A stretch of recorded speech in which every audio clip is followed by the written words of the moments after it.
Absolutely. This is a record. Anybody that watches the show knows we are live, knows that there's always like a technical difficulty when it comes to me getting on in time or something happening with something. I'm actually on exactly at 8:30. We did. First. It's the first for the brew. So welcome. Thank you so much for coming on. Thank you for having me. We set this up a long time ago, and I feel like it took forever to get here. Now it's here, so I'm excited. I've been looking forward to it forever. So for anybody that doesn't know you, doesn't know, just kind of like maybe give me a little or give us a little bit of background and how you got to where you're at right now. I guess I got to start with the paranormal stuff, and then I'll transition back into talking about the photograph stuff. But I bought this. I do really want to like really talk about that too. You know what I mean? And honestly, that's my favorite thing to talk about. So it's not a problem. Absolutely. In 2006, I bought this home that I live in right now in Wisconsin, and had activity in the home within, I would say, a week or two of moving in. And it was the first time I'd ever dealt with anything paranormal. And growing up, that's just not something that our family talked about, and had never dealt with it. And it just was, when you died, you went to heaven or hell, and that was the end of the discussion. And then here I was at 30. I should really know this by now. Here I was at 31 years old, dealing with it, for the first time. And I was really naive to the entire thing. I didn't know that people went looking for this stuff. I happened upon it while I was watching TV and DVR'd some paranormal shows and tried to get a hold of people in my area to come out and help me, and didn't have any success with that. So I kind of was forced to educate myself, which turned out to be a good thing, because the paranormal field has opened up so many doors for me and allowed me to do the thing I love the most, which is Photographs for Pooches. Photographs for Pooches came about in 2013. We're in our 8th year now. 2012, I was starting to get a lot of opportunities to speak at paranormal conferences, and all of that stuff was happening for me. And they give you a table there, and they're like, "Hey, go ahead and sell anything you want." And, I was about 4 years into this field, and I didn't have anything to sell. So, but this is where I got to step back a little bit and talk about 2006 and 2007. When I bought the home, I was going through a rough period in my life, and battling some severe depression. But I always knew that I wanted a dog, and I kind of set my sights on getting a dog. I wanted a lab. Ended up with the lab pit mix, and his story was that he was rescued from a home and was beaten pretty badly. Yeah.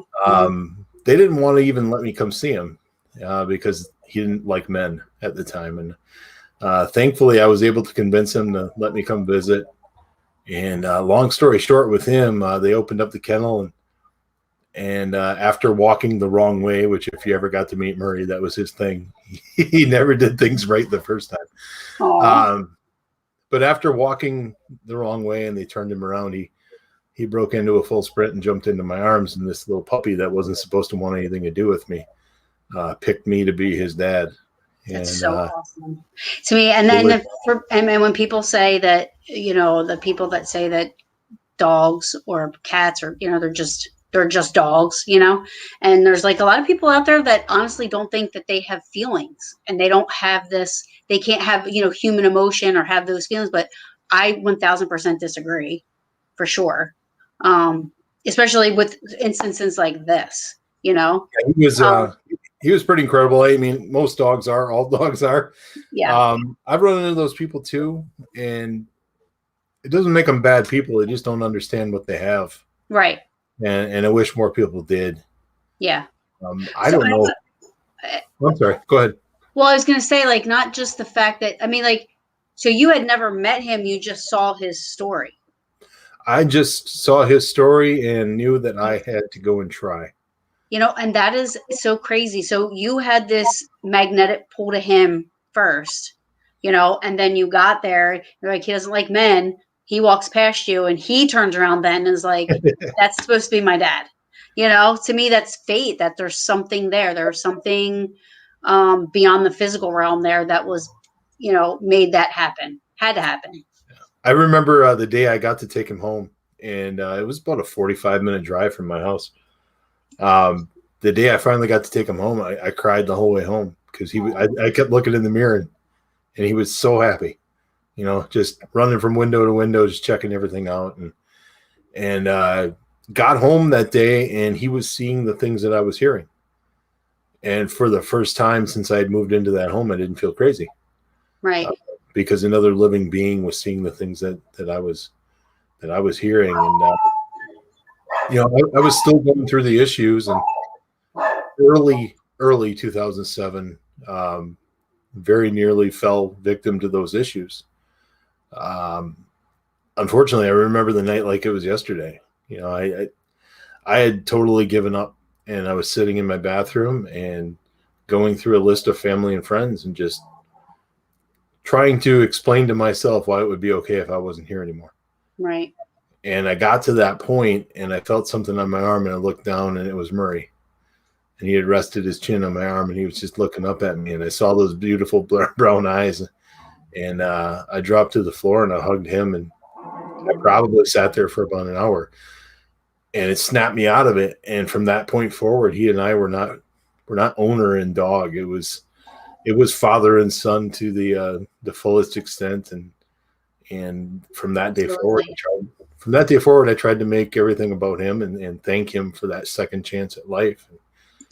And that's where Pawtographs comes in, because I was getting that opportunity to talk to people about the paranormal. But I thought, what if I touch on, depression, mental health, suicide prevention, the importance of animal shelters, and I mix in a little paranormal along the way. It made me different. There's literally hundreds of people in the paranormal that go and tell you how to do an investigation. But nobody really does, what I do. And that kind of stood out and it set me apart from everybody. And I didn't know what to expect. In the beginning, we were selling pictures of me and Murray, and he was photographing them. We had a stamp made. I have it right here. I still have it. Oh, that's awesome. Stamp of his paw. And then I would personalize them at events, and we'd sell them for $10. And I remember the first event I did, we sold one, and we raised $10 that event. And here we are 8 years later, and we've crossed 61,000. So it was something that just took off. People got behind it, and quite honestly, that's the only way that it succeeds, because it's me and my dog and a story, and people gravitated to it. People loved it, and they held it up and made sure it didn't fail. Yeah, and it is truly like I know that you went through a really tough time, so I'm not trying to, but to glamour. I'm not trying to with that part of it, but I mean, I feel like we have to go through things in order to, appreciate what we have, and so the story to me is in itself, this was supposed to be, you know what I mean? Like all of this was meant to be. And yeah. I can't remember. I had somebody on the show and they had mentioned you. I think they had said they were either going to it or something. And I said, whoa, back up. What? I'm like, what are you talking about? And forgive me, I'm embarrassed that I never heard about it before or knew. I think I told you this. I'm like, I'm a huge animal lover. Anybody that knows me knows how much I saved an inchworm off, you know what I mean? Like, I'm like almost, borderline, like, should have a therapist, but like, like I'm a huge animal lover. And as soon as I found out about this, I was like, this is a mate. Like, why is it? Would you ever come to the East Coast to do it? I'll go wherever it makes sense. our best events happen in the Midwest, just because honestly, I have people there that love me and I love them, and Yeah. it's they, like I said, they've taken it and they've said, hey, we're not going to let this fail, and I wouldn't feel bad about not hearing about me, because honestly, there's a lot of people out there that haven't, and it's weird for me when people do know who I am, quite honestly, because I'm so used to the anonymity and so used to just living my normal life that the more that Pawtographs becomes more mainstream and people within, especially the paranormal community, know about it, the less of that anonymity I have, but it's okay, because I need to do that in order for this to succeed. And unfortunately, Murray passed away in October of 2019. Sorry. And I kind of made a pledge to him, that we're not going to let this fail. And That's awesome. And we're going to make this, his legacy. And this past March, we raised $13,223 at one event. It was a record for us. And so things aren't slowing down. We had a little bump in the road with COVID in 2020, but we came back strong, and hopefully the rest of the year will be good to us. Yeah. So I can't. I don't even have the words. I can't even the words to describe how I'm feeling about your story. And it's interesting. Most of the Paracons that are put on. I mean, you have the Gettysburg Battlefield Bash, which goes towards wounded warriors and sick children. Which is awesome.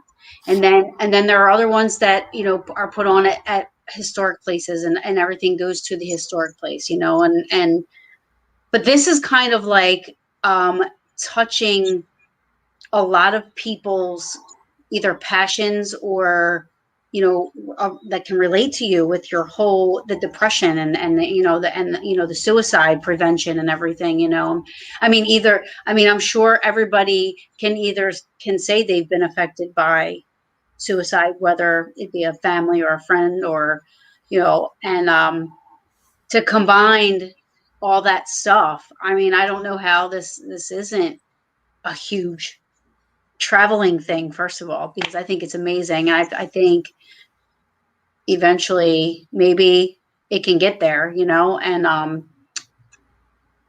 that's the thing, like, you're doing this for all the right reasons. So for me, it's only the only place that this could go is to be very successful. As I think when people start doing things for the wrong reasons, like just for money or just for this or that, it tends to, turn around and bite them in the butt, but yeah, it's all your heart is into this.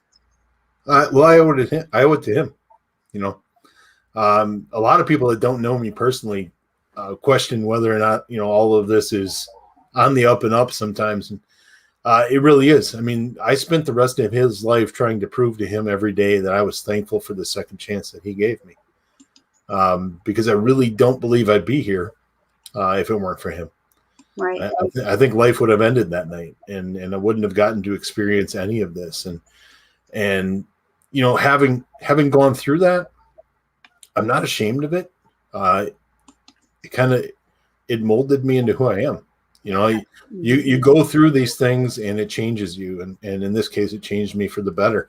I've said to countless people that if you knew me in my mid-20s, you wouldn't be able to stand me.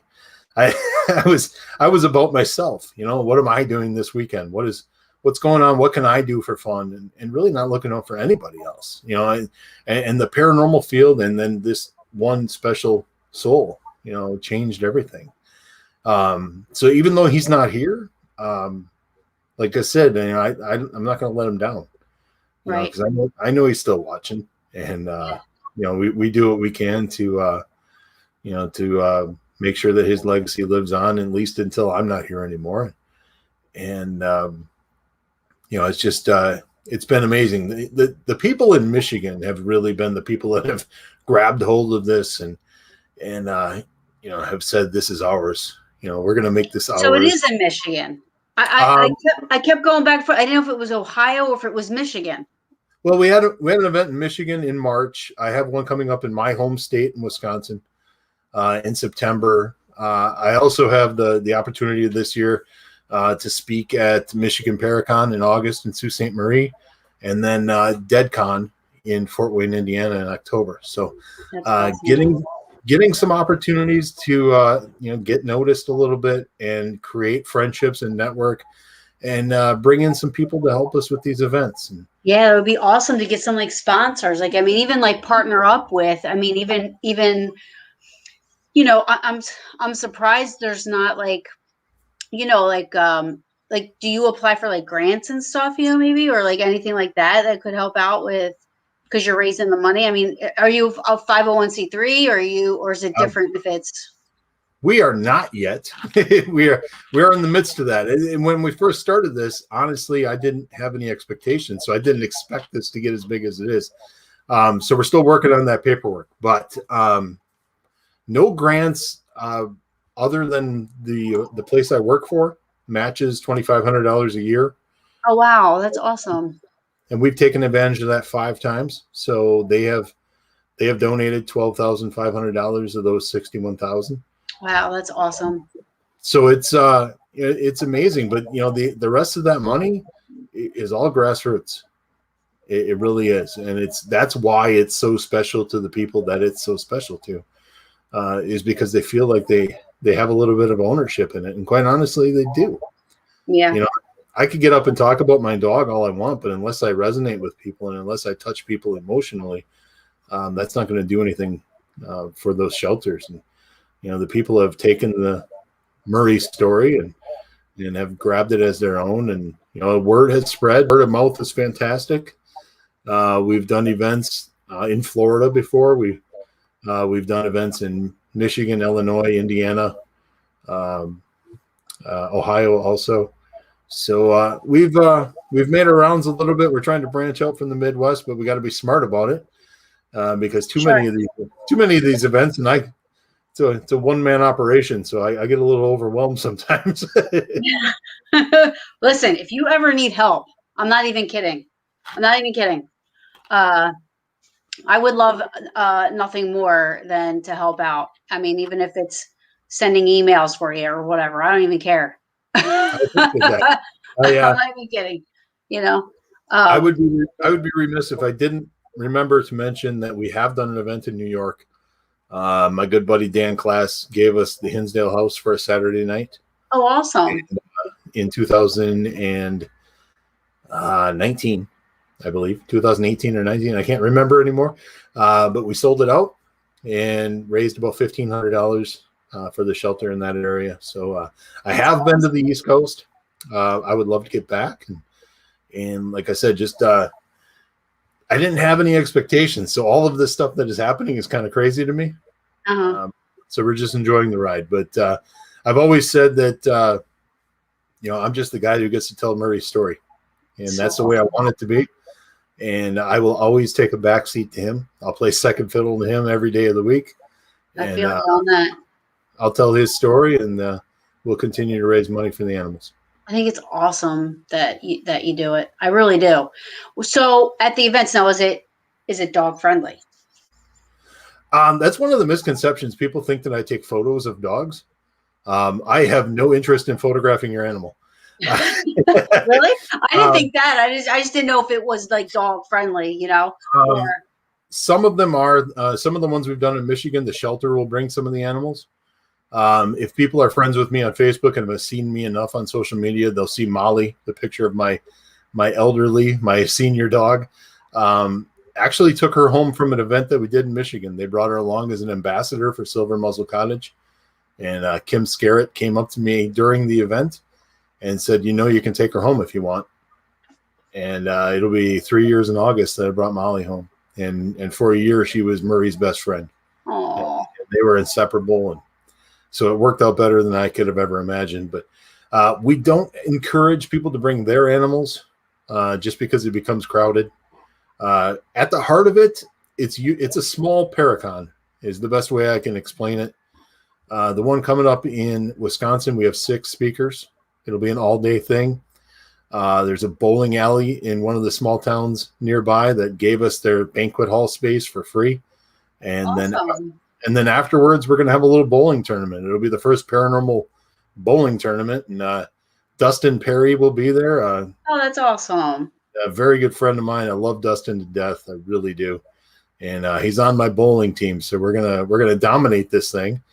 And I'm getting trophies made for the first place teams for this Pawtographs bowling tournament. So awesome. No pressure to let me win, people. No pressure. That sounds so fun. It's so different. It really is different. It is, and we're gonna have a great time. And it's all about everybody enjoying themselves and at the same time raising money for animals. And which is amazing. Everybody that's listening to this show has probably been to a paranormal conference. Yeah. And Pawtographs events are a little bit different than your normal paranormal conference because everybody there has one goal in mind. And there's one goal, and it's how much money can we raise for these animals. Isn't it so amazing? And I like I said, I name dropped Dustin Perry. He really is a great friend of mine. He was one of the first people that called me after Murray passed. And he has told me any way I can help with this, I will. And so we're bringing him into Wisconsin, and we're selling tickets off of his pretty face. And we're going to raise as much as we can. But, at the end of the day, when we announce how much we've raised, even people like Dustin Perry are in tears. Yeah, it's because they know what it means. So, it's I'm a small part of it, and it's a pretty amazing thing to be a part of. Yeah, I totally I know I'm in stupid New Jersey, but if there is ever anything I can do to help out with it, and I did see this. This is a good idea. Poconos, Gettysburg. I would love to go to Gettysburg, but there's a couple of big events there that I really don't want to step on the toes of. No. You just do it. You just do it at a different time. Yeah. And that's one of the struggles of doing events nationally is you really have to look into who else has events in that area and when they're doing them and make friends. Yeah. And make sure that they understand I'm not coming in here to compete with you. If anything else, I'm coming in here and, you can have a table at the event and we can promote your event too. Just come in and help me raise the money for the animals. So, it's like a tightrope. You kind of walk the fine line and I'm not in this to make enemies. So, if we can make it work in that area without, hurting any feelings or stepping on toes, I would love to. If you think about it, right? If you think about it, Phenom is just a big, huge paranormal event, right? Phenomenology. There's really no agenda. There's just everybody's just there getting along, partying. And there's vendors, there's lectures. It's just a big, huge Paracon. Yep. And then, Gettysburg Battlefield Bash, that's going towards wounded warriors and children, sick children. Whereas yours is animal shelters. It's like all different. You know what I mean? It's all different. So, being in the same area, I don't think that that's really stepping on anybody's toes. If you were to do the event on the same date, yeah, you know what I mean? But to do it in the same, to do it say I'm going to go this month in Gettysburg, that's a little different because your goal is different. You're not competing that way, and everybody that's going to be at the other two would be at that one. So, I would hope so. It's definitely an idea. It's, 2022, believe it or not, we're already filling up. We've got events scheduled in Michigan for March, and then April, we're going to Ashmore Estates.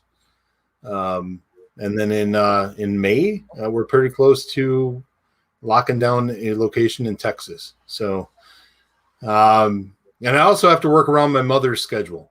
That's one of the things that I don't always give her credit for. I don't trust my animals with a doggy daycare place. Right. So I work around mom, and especially when I had Murray, because Murray had to take pills twice a day, and he really was kind of special needs toward the end. I didn't trust him with just anybody. So, mom has been pretty good about watching the animals for me when I need to, and I try to keep the events to about 7 or 8 a year so she can have a life too. But yeah, she's great about that, and I just got to clear it with her, make sure her schedule is okay. and we could figure something out for the East Coast. So, somebody is asking a question. They might have joined a little late. We're in Michigan. Houghton Lake, Michigan is most likely where we're going to be doing it again. We're trying to lock down a conference center, a hotel. Houghton Lake has been the place for the last 2 years, and that's Mom. Hi, Mom. You have raised a wonderful, wonderful human being. I love him. And that's where I got my love of animals from. If anybody asks me, that's one of the things that Mom taught me is you got to be nice to animals. You got to be good to animals. That's so awesome. And I never imagined how that little puppy that I adopted at 6 months old would change my life, but he sure did.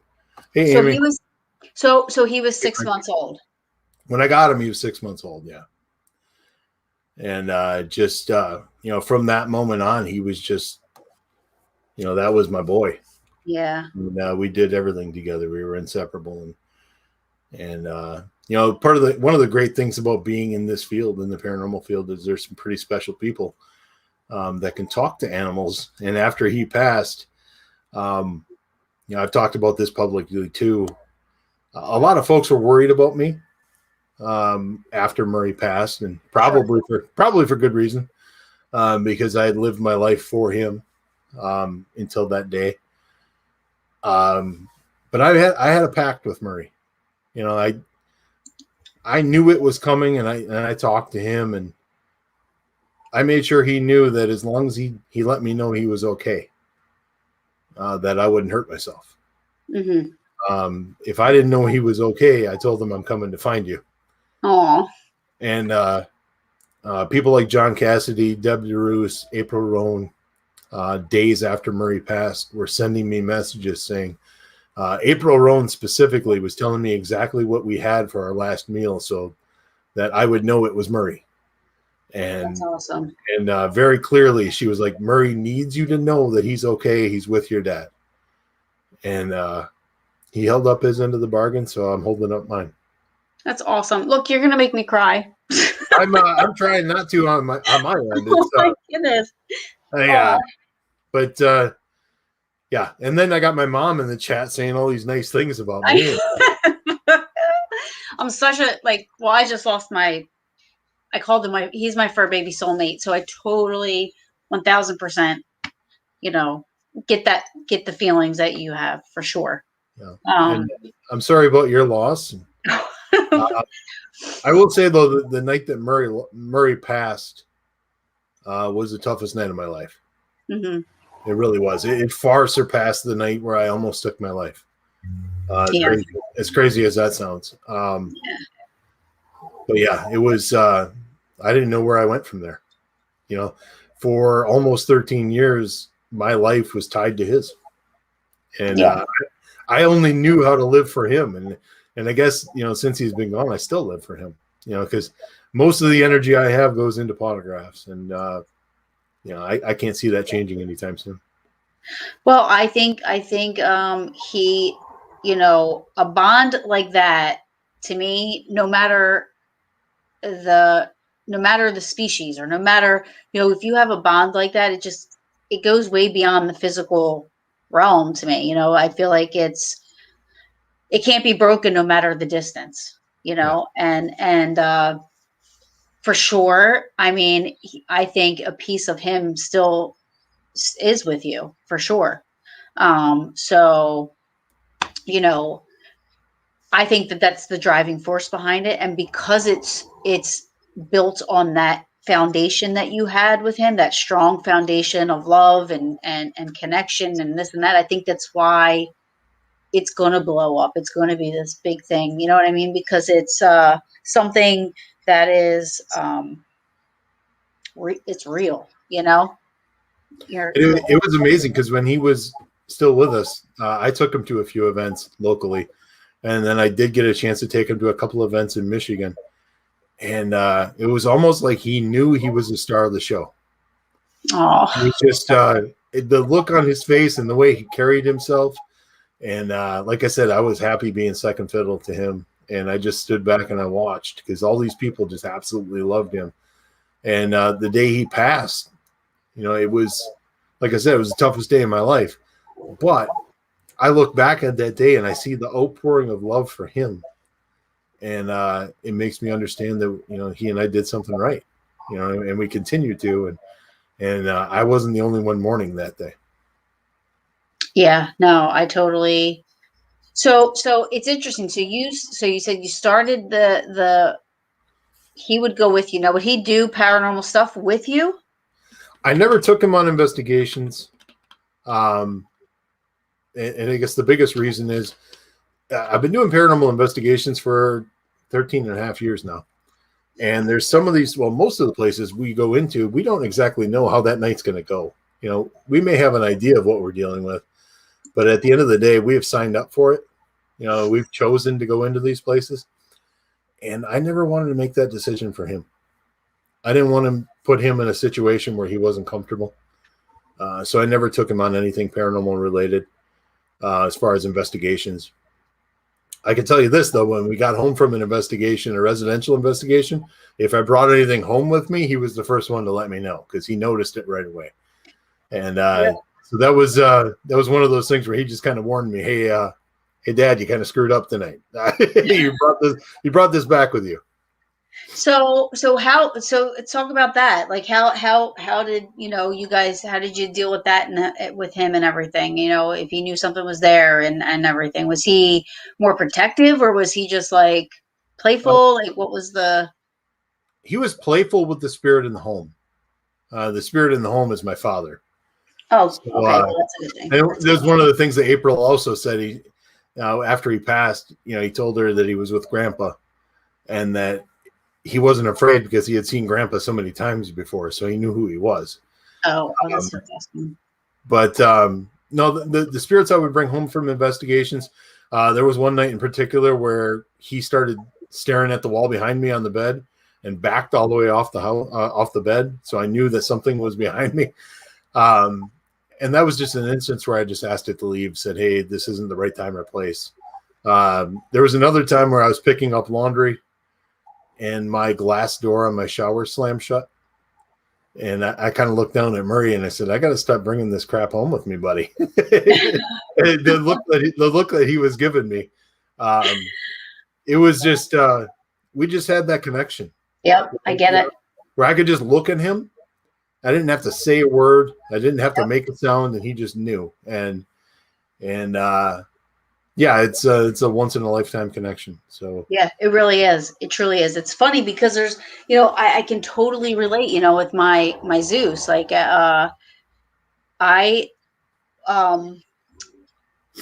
was playing, and I started to videotape it, and then all of a sudden it looked like. So I by accident got this on video because I was videotaping him playing with somebody in my apartment, a person, but it looked like somebody had lifted him up from the backside and like kind of dropped him. Okay. And I was like, whoa, because, there were a couple of other times where it looked like, he like was jumping up on the couch next to me and it looked like somebody, because when he was jumping up, it looked like somebody kind of like lifted his butt. So he kind of went up a little. So this time I was like, all right, listen, I was like, I don't care if you're here. I don't care what I said, but do not mess with my babies. So I just said that out loud because I didn't like what happened. I was just, it's like kind of felt kind of bullyish or something. So I was on my way to, because I was a part of a paranormal group at the time. I was on my way to a meeting. We had a monthly meeting. So this was literally 20 minutes prior. Get in the car, go over there. Well, there was a medium in the group. And I'm walking in, and she's standing there with her arms folded. She's looking at me. And she's like, did you tell your dad to leave Zeus alone? And I'm like, what? She's like, did you tell your dad to leave Zeus alone? My dad's passed as well. And I said, what are you talking about? She's like, before you came here, your dad was playing with Zeus and you yelled at him and said to leave him alone. And I said, how do you know that happened?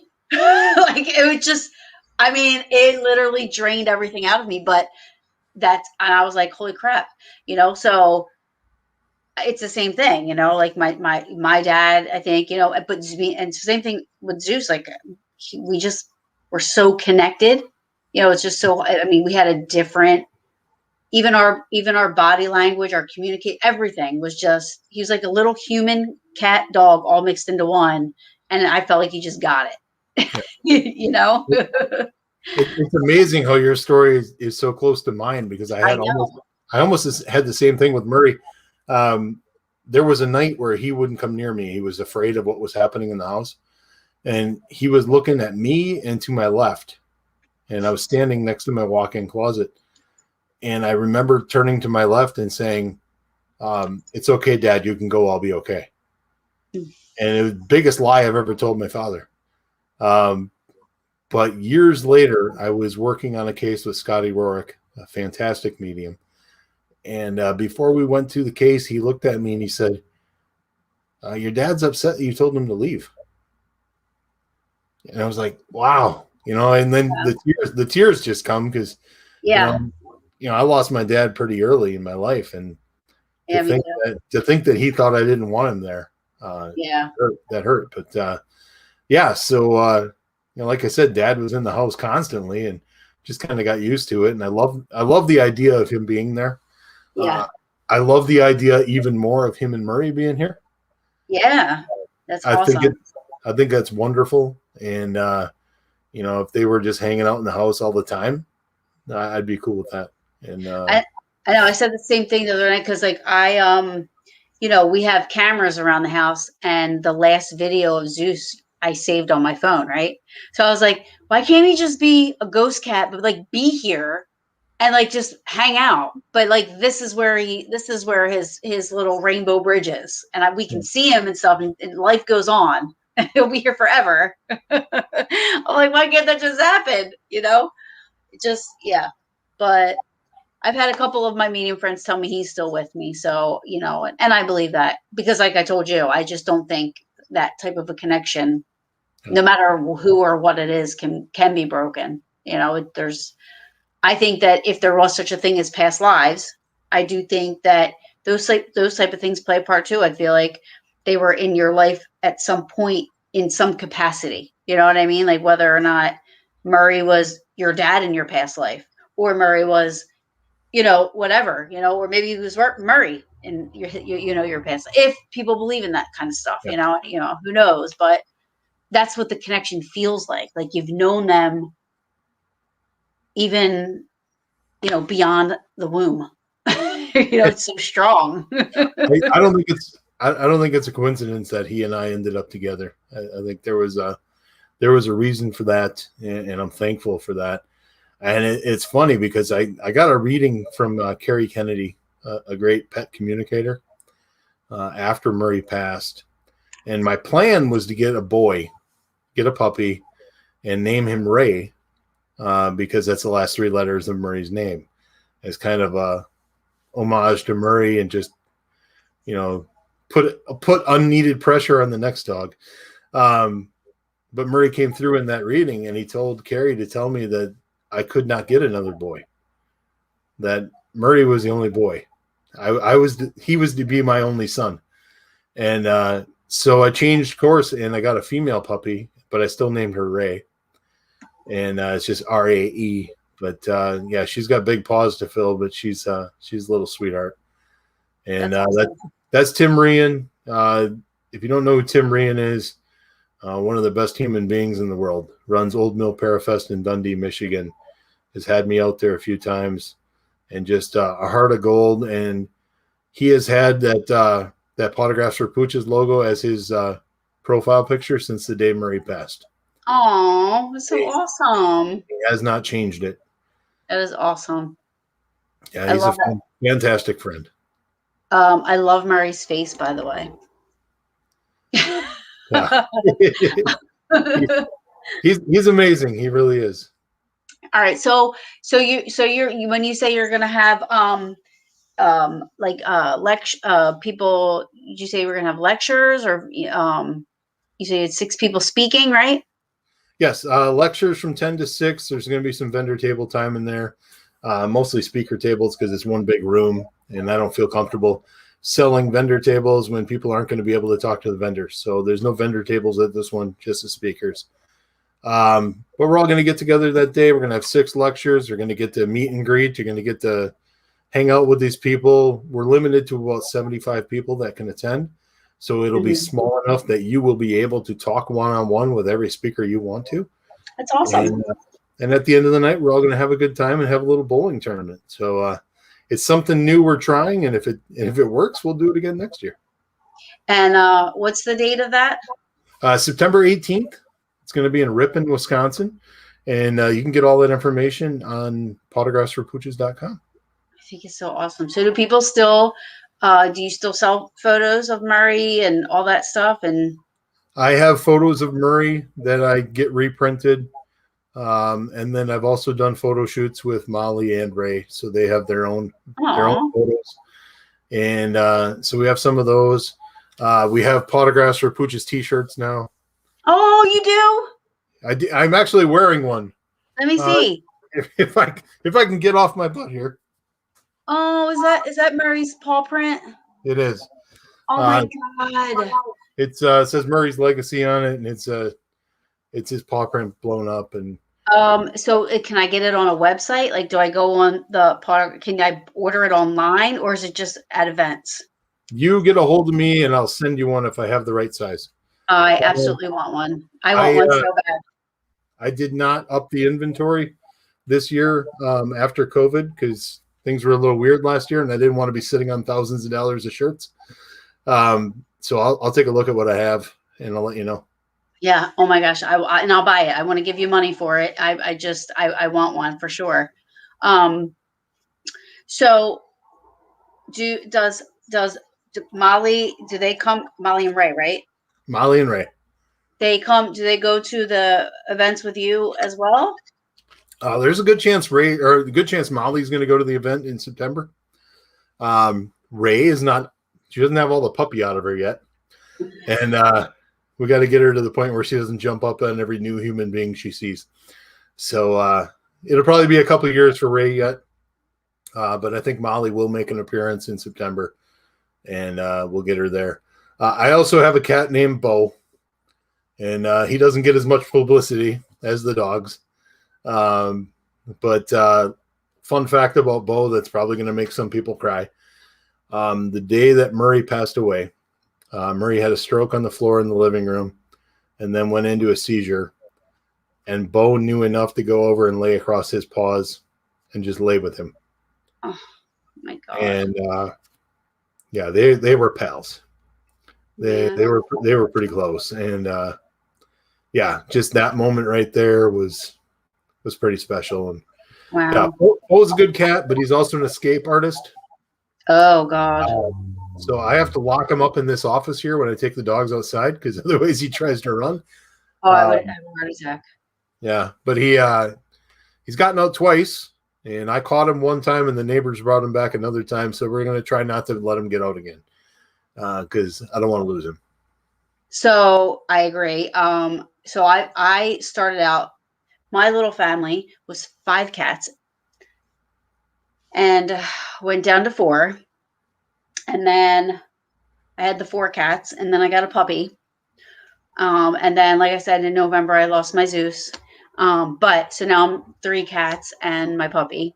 But it's crazy when you had, having, not that I love any of them any less, I love all my babies. They're my babies. I don't have human children. They are my children.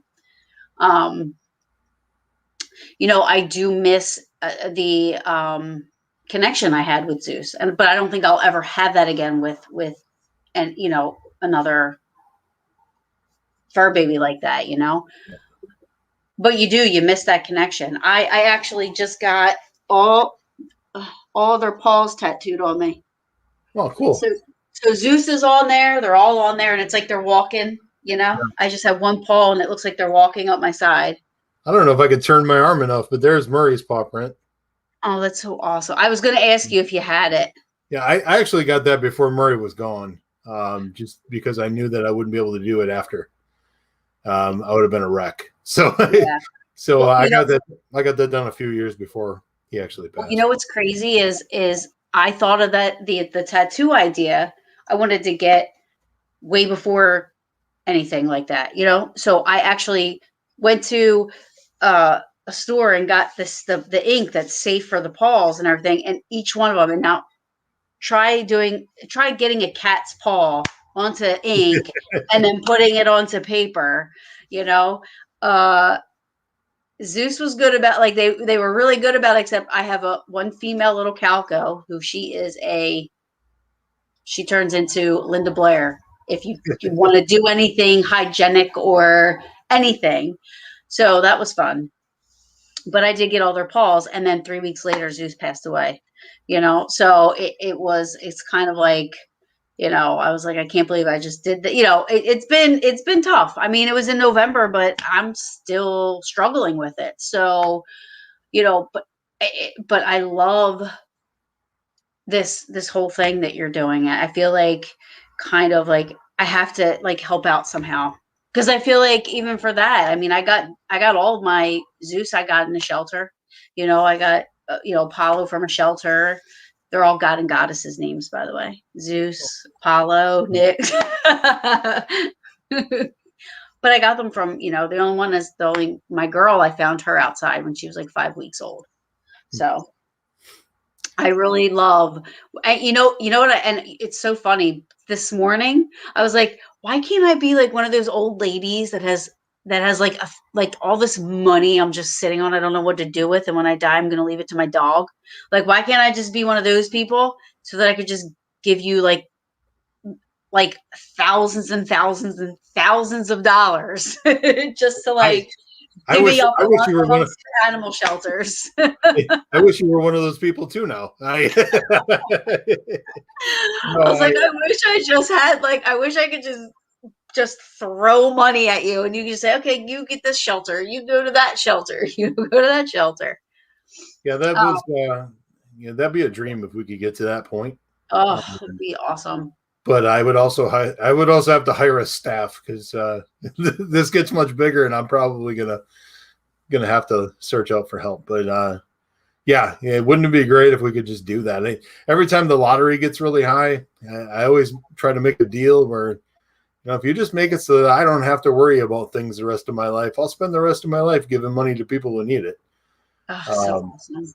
But that hasn't come to pass yet. But I mentioned my job earlier, and how supportive they are with this, and I really couldn't ask for a better situation. With work, and they support it, and they're behind it, and so awesome. And they treat me pretty well. So not many people can say, hey, I like the people I work for. So that's true. Yeah. I had a rabbit named Molly. She was smart as any dog. Yeah. I mean, it doesn't matter the animal, I mean, it really doesn't. I mean, I even at one point, I was living in Ohio for a couple of years, and I was in my apartment, and my landlord said, you can't have dogs or cats. Well, in my head, I'm like, oh, so I can't have anything with fur.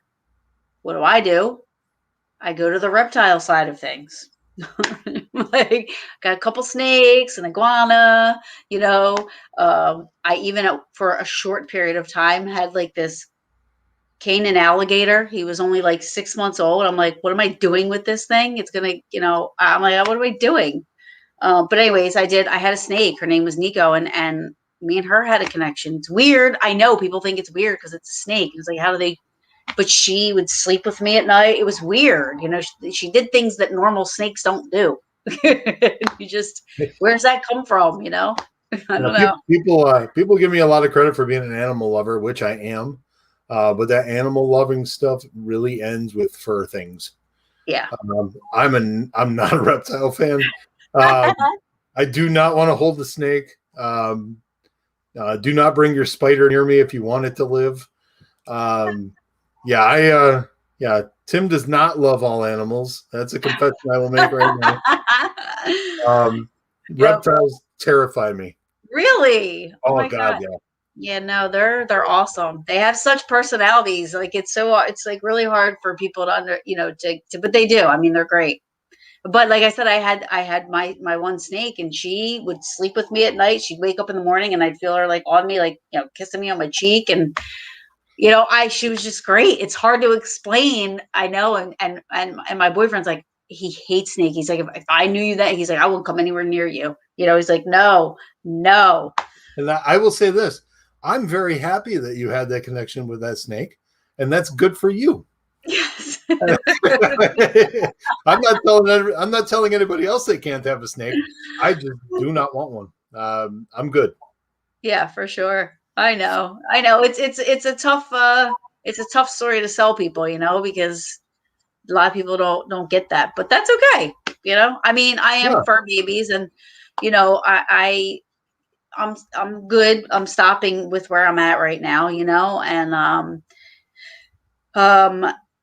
who knows, maybe down the road, 30 years from now, I might get another fur baby, but I think Zeus like left a little mark, that just is going to take some time for sure. But I totally I would love to, I really would love to, either come to one of your events or at least get you to come to this side, somewhere, somehow, some way, come to, the East Coast somehow. I mean, how did you get along with that gator? I mean, he was a baby, so I felt bad. I picked him up, and he had his arms out and his mouth was open a little bit, and he was doing this little thing. He was like, So I was like, what's he doing? So I looked it up, and they're like, oh, that's how they call for their mom. And I'm like, oh, I feel so bad. I'm like, why do I have him? It's like, more importantly, why is a pet store in Ohio selling an alligator? Like, you don't think of these things when you're 18 or 19 years old. You're just like, oh, cool, alligator.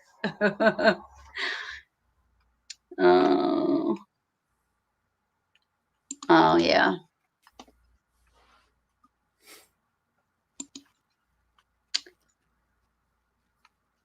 Oh, the 6 cats and 2 pups. Yeah, my mom can't turn away an animal. So I love your mom, and I don't even know her. Oh my gosh. I always say that too. Like, I always look at the lottery, and I'm just like, I would open up the biggest, funnest, most, like, for all like animals. I can't, and what I can't believe that there's still kill shelter. Like, how does somebody work at a kill shelter? that's that's one of the things, when we do these events, I try to rely on the people in the area, that live in the area of the event to put me in contact with the shelter. And I always ask for a non-kill shelter, a no-kill shelter. Right. I don't know that I could work with one that just gives up on an animal after a week. Yeah. When I first started working with Silver Muzzle Cottage, which is in Rapid City, Michigan, when I first started working with them, it's because I saw a video on Facebook. They were a part of this viral video about this place that was a senior and hospice care facility for dogs. No. And I reached out. It was on my birthday, and I reached out and I asked Kim if she'd be interested in us coming and doing an event for her. And I didn't expect a response, let alone a response as quickly as I got one. Because we're talking tens of thousands of people had seen this video, and I sent out a message on a whim, and she got right back to me and said, "Yeah, let's set something up." And that's awesome. That's the place that we raised $13,000 for in March. So that's so awesome. It's even more rewarding when you're dealing and working with really good people, and that money is going to go exactly where it needs to go, and you don't have to worry about that at the end of the day. This is my boyfriend, so he's like, because of the snake thing, he's saying that you guys can be friends because you agree with him. I'm on your side, Rob. Believe me, I'm on your side. No, especially sleeping with it in the bed. I would just be worried it's trying to warm me up to eat me. No. She was a little baby. I volunteered at the SPCA when I was 12. The day I saw them take a Roddy I walked out. Yeah. Yeah. There's just some things like you can't unsee, or even like and the fact that these places still, I mean, it's hard enough that their shelters and the rescues exist, keep afloat. Like they have to depend on, maybe grants or, people like you trying to raise money and donations and this and that. Like, how do these, I can't imagine people donate. Like, I mean, how do they stay afloat? Just wish they would just die out and go away. Yeah. And that's one of the things too that I don't really mention enough. I get a lot of credit for what we do with Pawtographs, but at the end of the day, what I do is nowhere near as important as the people that are out there every day saving those animals, right, caring for them at the shelter. It's real easy for me to get up in front of people and talk for an hour. For some reason, I could pull that off like nothing. But actually working at a shelter and dealing with that heartbreak every day. Oh, I know. I give a lot of credit to those people that do that and do that work. So yeah, those are the true, superheroes of animal rescue. They go out and they actually do the work. Setting up an event and promoting an event. Yeah, it can get frustrating at times, and it can become overwhelming. But it's nowhere near as heartbreaking as what those people deal with. There's a lot of success stories, but then, for every success story, there's an equally sad one. Well, don't sell yourself short, because I mean, you're doing this because you've come from your own story. You know what I mean? Like, that's what drives you. That heartbreak. And then the motivation behind that to keep Murray's legacy alive, and you've going above and beyond to show the love you had for him, or you guys had for each other, and how he saved your life. You saved his life. You guys saved each other's lives. You know what I mean? So it's your side of it is still even, Well, I appreciate you saying that, but unfortunately, selling myself short is my superpower. I never want to take any of the credit. Right. The credit goes to Murray. The credit goes to the folks that donate their time to come to these events and help me raise the money. I don't know. If I take any of the credit, I kind of feel like I'm just patting myself on the back, and maybe there'll be a day for that. Well, you should. I mean, you wouldn't have raised $61,000 without you and what you do. I mean, think about that. I mean, it's amazing. It's amazing. I think I'm good when I'm driving past and oh yeah, they don't like this food, I'm going to drop it off, or here's blankets and here's this, here's that, Yeah. We all wish we could do more, and, you actually took that and you went with it, and are doing it very successful, as far as I'm concerned. I've thought about being a foster person, but I would fail. I'd be like your mom. I would never want any of them to leave. Like, I would just keep them all, I tried working at a vet's office, and probably for the same reason, that Jenny, had an issue. I treat them like my children. They're my children, so when people would come in and they weren't the same, or things, just some of the things you see working at a vet's office, I was going home almost every other night crying my eyes out. Like, I can't believe this has happened, Yeah. I just emotionally, mentally, I couldn't work there. I couldn't do it. So I don't know how people, I mean, I'm not saying this in a negative way. I don't know how I'm thankful for the people that work in shelters and rescues. You know what I mean? Very thankful, but I just don't know how they do it. I'm too much of I don't even know. I'm a sucker for animals. I love animals. Like, I'm just, I could just feel. I think I'm an empath with animals. So, like, I feel a lot of what's happened. Their emotions and stuff. So I think that's why I'm on that extra level a little bit. People think I'm, they make fun of me. Like, the first year, I've never had an in-ground pool. We have an in-ground pool, and I go outside and there's like 40 dead little froggies in our skimmer. I'm like, what is that? I was like crying. I was like so upset. So I made us get like frog logs. We had like all these things around the pool to help the frogs get out of the pool so they don't drown anymore. I said, this is, this is me. I can't help it.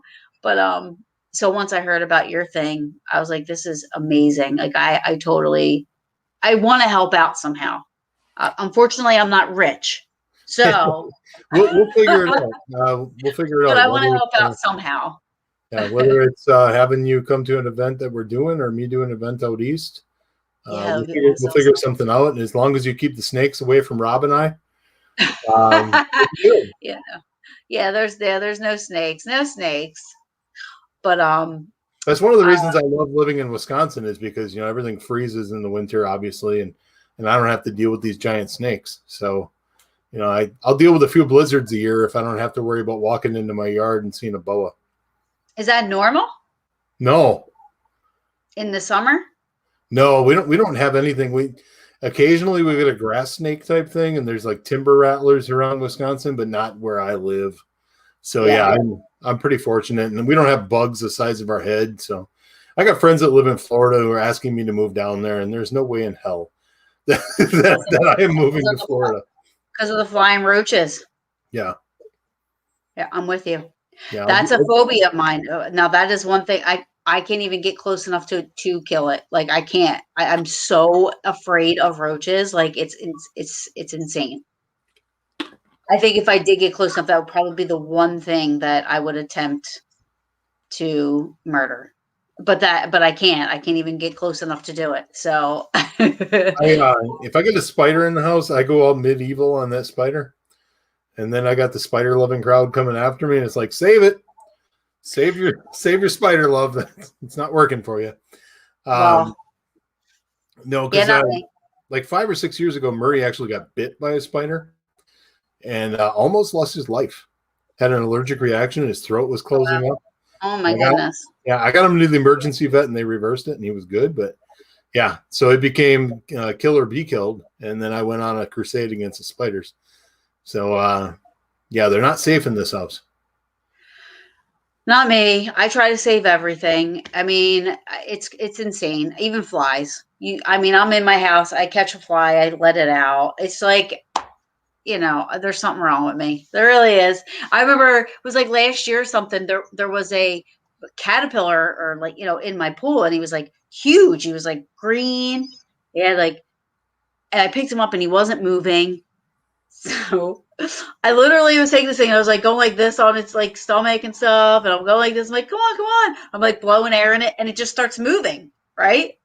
I'm not saying I saved its life. I'm just saying that, wait a minute. You were blowing air into a caterpillar? I was just like blowing air onto him. Like, okay. Because I was envisioning mouth to mouth on this little caterpillar. No, I was like blowing air in its face. Like, wake up. I was like, and it wakes up or whatever. And I'm always taking pictures of it and put it on Facebook. And all these people start writing, they're poisonous. Put it down. Ugh. I'm like, really? I was like, uh-oh. Trying to get like, make sure you go in, wash your hands with alcohol and blah, blah, blah. I'm like, oh my God. All right. Most of the time around here, you pick a caterpillar up, it just pees on you. I don't know if that's ever happened to me. No. I have no idea. All right, really quick. Flying roaches big as, oh my God. And like I said earlier, I'm happy for you, Patricia, but that's not my thing. Yeah, no, me neither. Yeah, me neither.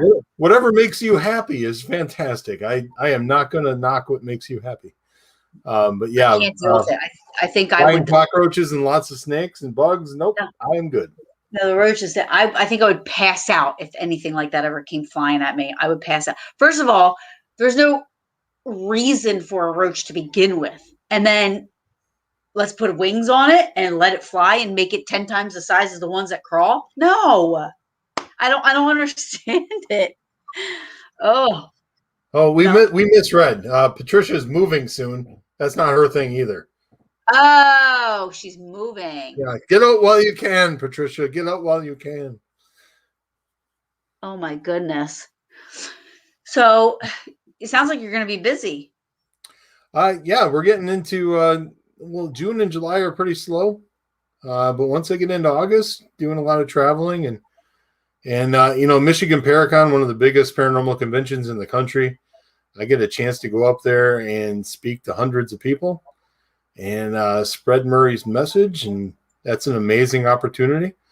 And then kind of my home state Pawtographs event in September, and then in October, I'm over in Indiana. So that's awesome. Gonna have a lot of fun at DeadCon, and hopefully make some friends, make some networking opportunities, and bring in some different names for events next year, and just continue to grow.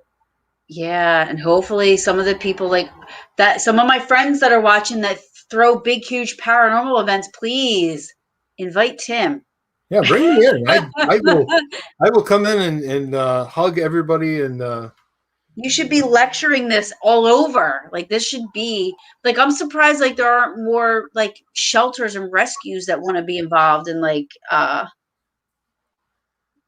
there's, you know what I mean? We saw Tim Rian in the chat room earlier, and I mentioned that he does Old Mill Parafest. I spoke at his event, and at the time it was the biggest crowd I had spoken to. It was about 200 people. And it was like, I get a lot of love in Michigan to begin with. I love them. They love me. But what happened at that event, I was not prepared for. I got done speaking, answered a few questions. And by the time I got back to my table, there was a line of people out the door waiting at my table. Wow. They wanted to tell me their story. They wanted to talk about their dog, their cat. It's nothing at those events for people to come and just throw $50 on the table and say, hey, give this to the animals. It's so awesome. And it's just, if you do see me at an event, there's a good chance you're going to see me cry. Because it's not lost on me what all of this means. Right. It's a love for the animals, and it's a love for what Murray, and I'll give Murray the credit, what Murray started. And what but not only that, but I mean, like you also, I mean, like you said, on the suicide prevention thing, I mean, I'm sure I'm sure there's people out there that go to these things that can relate to that as well. It's actually in my presentation, to be honest. There is somebody at every event that comes up to me afterwards and wants to talk because they just need somebody to talk to, because they don't feel like they have anybody to talk to. One of the questions I ask is, how many people in this room have been affected by depression or suicide? Mm-hmm. And not only you, but a friend, a family member, a work colleague.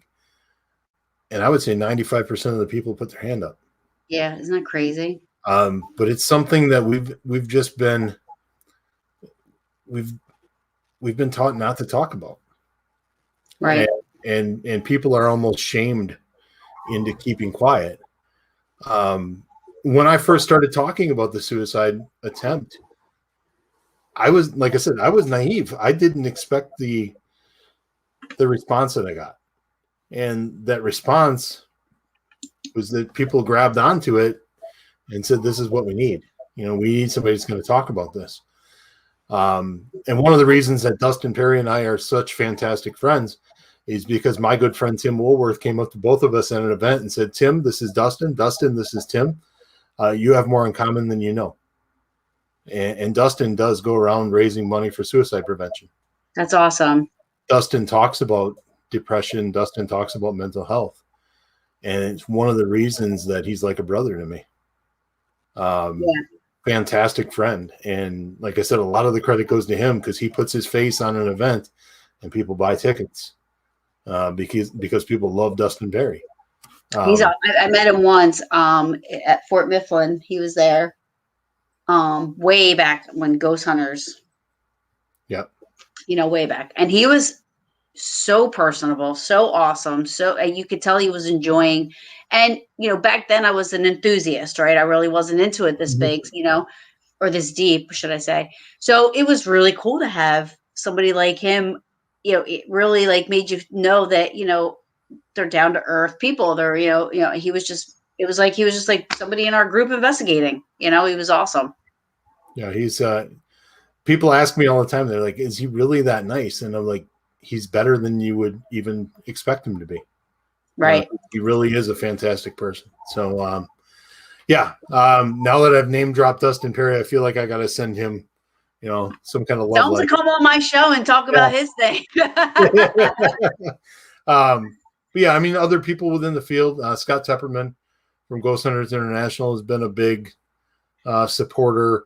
Like I said, Dan Class earlier, Tim Shaw, just some fantastic people within the field. A bunch of great mediums: April Rohn, Chelsea Gill, Deb DeRoos, Scotty Rorick. Just so many people getting together and donating their time to make this a success. So that's probably the reason I do not feel comfortable taking any credit, because there's so many people that came together for this and they give their time for this. That I can't possibly stand up in front of a group of people and say, look at me, I did this. Right. I'll give the credit to Murray and then we'll all share the rest of it. That's awesome. You're a really good person. Somebody has a question. Have you ever encountered spirits that passed from suicide? I have not. Short answer that you probably wouldn't expect. And to be honest with you, I don't know that I would want to. It's not something I'm searching for. I shouldn't have said not that I would want to. It's not like on my bucket list, if that makes any sense. Mm-hmm. Any spirit. I understand maybe the question only because, spirit might pick up on that. There definitely is a connection there if the opportunity presented itself. Right. But I can't remember a time on an investigation where we got any communication. Actually, that's not true. Hinsdale House, Dan Class's building. One of the girls that lived there at one time, Laura, years after she moved out of the home, committed suicide. And I did go into that home last year and sit in her room with some trigger objects and have about a 20-minute conversation. Did not get any audio, but had a lot of personal experiences and a lot of things happening around me. Mm-hmm. And basically the tone of my investigation in that room was, I understand that when you're in that moment and everything seems like there's no way you can move on, there is not a rational thought in your brain at that very moment. And that's the part that I understand, is that rationality is thrown out the window. Right. And I don't want to get on my soapbox here, but honestly, it makes me so angry when people call people that commit suicide a coward. Mm-hmm. Because you don't know how long they were fighting to stay here before they finally couldn't do it anymore. Right. And yeah, there's not many things in this world that'll get my blood boiling, but that's one of them. Right. I used to talk about my suicide attempt, and in explaining it, I told myself, if I do this, I'll get to see my dad again. Mm-hmm. And I had a lady that came up to me at an event, looked me straight in the eye and said, you do realize that if you would have committed suicide, you would have went to hell and you never would have saw your dad again. Mm-hmm. And I just thanked her for her opinion and kind of pushed her along. It's like, I don't need your negativity. Yeah. I'm trying to take this horrible moment in my life and turn it into a positive. Somehow. Right. And there are people in this world that cannot be happy for people no matter what. So it's so true. I try not to focus on those people though, because there's a lot of great people, and just a lot of wonderful people that have made my job with running Pawtographs for Pooches very easily. Before we do go, I need to give credit to the people on Fox Cities Paranormal Team. That is my team. We've done over 275 residential investigations. So there's a whole nother side of me that people don't really get to hear about because they hear about the dog stuff. But those 275 investigations, those folks on Fox Cities Paranormal Team have given up their time, their weekends to help people that they don't know. And their hard work and the way they do things have made me look very good and make me appealing to these events. And in turn, they are the reason that we are able to succeed with the events and with Pawtographs because, like I said, they make me look good. So before I go anywhere, I have to thank those folks, especially Todd Arnold, the guy who runs the team with me. My little brother. I can't think of a better person. So they do a lot of great work, and I get a lot of that credit. That's awesome. So I thank them for that. That's awesome. And then how long have you been with them? What'd you say? Started the team in 2008. So it's been 13 and a half years. And most of the focus that we do is residential investigations. That's awesome. I miss doing residential. It's rewarding and also very there's a lot of pressure to a residential investigation. Yeah, I really love I love the residential. I love helping the residential. I think the last 5 cases that came my way, we never even did an investigation. We went out a couple of times with the family, gave them, ways to kind of deal with things that were going on and helped them that way. It wasn't, it never ended in an investigation. So that's good. That's a good thing. It is. And I've said that many times that I don't need that big piece of evidence. We've got a few audio clips over the last 13 and a half years that make the hair raise on the back of your neck. But at the end of the day, if we've made that family comfortable and we've provided any answers whatsoever or any comfort whatsoever, that's a win for me. Right. And, you pile up all those wins and eventually people that matter will take notice to the work you're doing. Yeah, absolutely. And that happened. And I'm a really lucky guy. I get to do some amazing things and I got some amazing people behind it. And not for 1 second do I take it for granted. I will tell you that. That's awesome, Tim.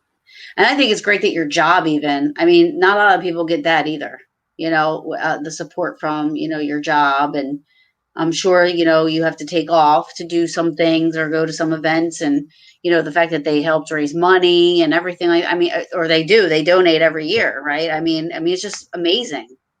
Yeah, it's pretty incredible. And I shouldn't complain about anything, but on a day-to-day basis, I probably do too much. No, life is good now. And awesome. If I can leave anything with the people listening, life is good now, and it wouldn't have been had Murray not been there. That's awesome. So it all comes back to him, and just incredibly grateful that he came into that room that night. Yep, and he's still with you. Yep. So that's a good thing. So I know I've kept you too long. It's been an hour and 20 minutes.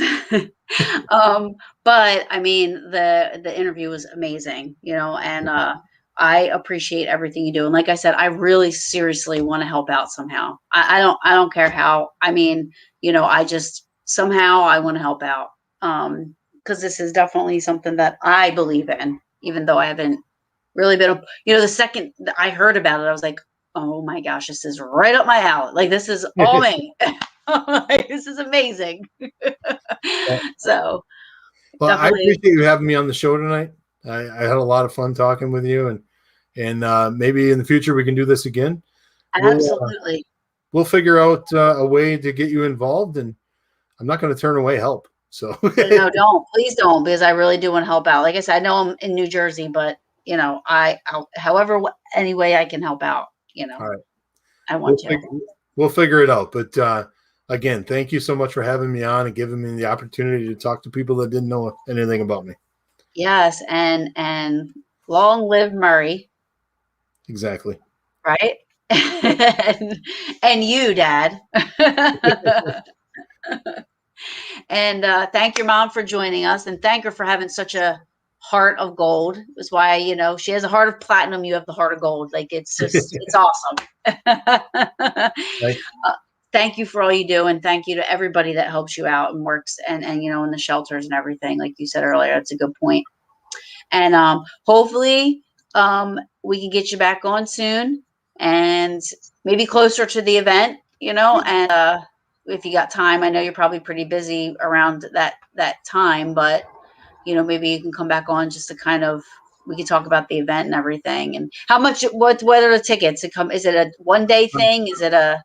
It's a 1 day thing. Tickets are $40. That gets you into the whole day. The bowling at the end of the night is a separate cost, just because we're trying to get some money back to the bowling alley for giving us the building for free. So the bowling at the end will cost you a little extra money, but that all goes to the bowling alley. Awesome. That's great. That's great. So I thank you for your time and loved having you on. Definitely want to have you on again. And hopefully this, you know, gets the word out there a little bit. Everybody share and like and go on your page. You know, you have a Facebook page, you have a website. Yep, photographsforpooches.com. And then the Facebook page is also Photographs for Pooches. Otherwise, people can reach out to me on Facebook, send me a friend request, shoot me a message, and let me know that you heard me on the show, because I'm getting pretty close to my friend limit. So if I know who you are, then we'll find a way to fit you in. But thanks again for having me on the show. And anytime you have time for me, I'll make time for you. Oh, thank you. You're the best. And I'm not saying this on the weird level, but I love you. I do. I love you. I think you're a saint. I love you. I think you're awesome. I return the love. I love you too. So you take care of yourself. And I'll talk to you soon. I'll talk to you soon. Good night. Night.